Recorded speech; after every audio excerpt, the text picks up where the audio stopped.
Friends, मेरा नाम है डॉक्टर अजीज और मैं आपका स्वागत करता हूं मेरे यूट्यूब चैनल मेडिकल नर्व में।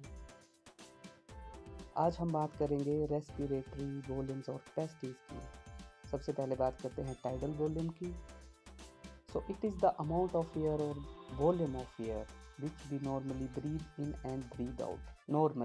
नॉर्मली जो हम एयर लंग्स के अंदर लेते हैं और नॉर्मली ही उस एयर को बाहर छोड़ते हैं, उसको हम बोलते हैं tidal volume.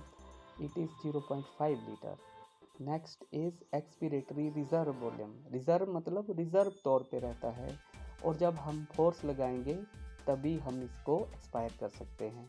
The extra amount of air which we can breathe out forcibly after normal expiration. Normal expiration में जैसे कि आपने टाइडल वॉल्यूम में देखा कि टाइडल वॉल्यूम में हम नॉर्मली एक्सपायर करते हैं टाइडल वॉल्यूम को, ठीक है। जब हम और जोर लगाएंगे तो हम एक्सपीरेटरी रिजर्व वॉल्यूम को भी बाहर निकाल सकते हैं। कितना रहता है 1 litre to 1.2 litre. Next is the residual volume.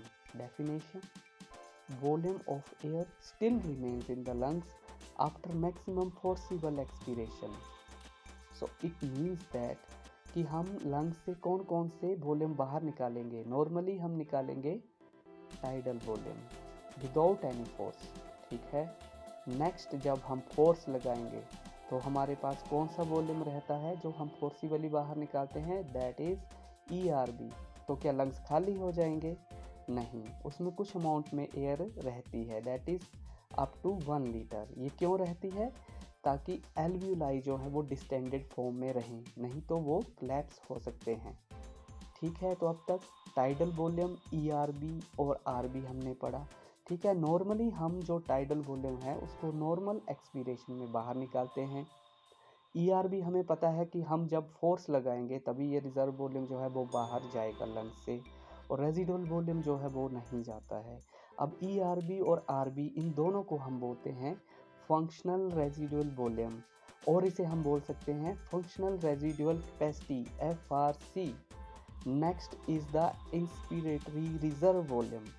Okay, reserve है तो फोर्स लगेगी, ठीक है, और ये रिजर्व तौर पे रहेगा, ठीक। सो डेफिनेशन क्या है? Extra volume of air which we can breathe in forcibly after normal inspiration. Normal inspiration में ये अंदर आएगा? नहीं आएगा, क्योंकि नॉर्मल इंस्पिरेशन में सिर्फ हम डील कर रहे हैं टाइडल वॉल्यूम से। लेकिन जब हम फोर्स लगाएंगे तो लंग्स जो हैं वो एक्स्ट्रा अमाउंट ऑफ एयर को भी अकम्युलेट कर सकते हैं, उसी को हम बोलते हैं रिजर्व वॉल्यूम। कितना रहता है? It is approximately 1.8 litre to 3 litre. अब तक हमने पढ़े टाइडल वॉल्यूम, IRB, ERB और रेजिडुअल वॉल्यूम। इन चारों को हम बोलते हैं टोटल लंग कैपेसिटी।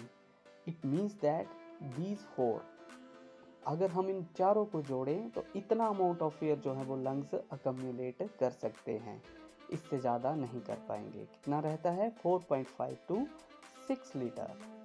अब बात कैपेसिटी की हो रही हो तो हम बात करेंगे वाइटल कैपेसिटी के बारे में भी। इसकी डेफिनेशन से ही हमें बहुत कुछ पता चलता है। तो क्या है इसकी definition? The volume of air which we can breathe out forcibly, okay, forcibly after maximum forcible inspiration. अब इसको दो भाग में बांटेंगे हम। मैक्सिमम फोर्सिबल इंस्पिरेशन में क्या बोलना चाहती है डेफिनेशन? मतलब हम टाइडल वॉल्यूम तो नॉर्मली इंस्पायर करेंगे ही, साथ में जब हम एक्स्ट्रा एफर्ट पुट करेंगे तो हम IRB को भी लंग्स के अंदर भर सकते हैं, ठीक है। तो ये हो गई मैक्सिमम फोर्सिबल इंस्पिरेशन।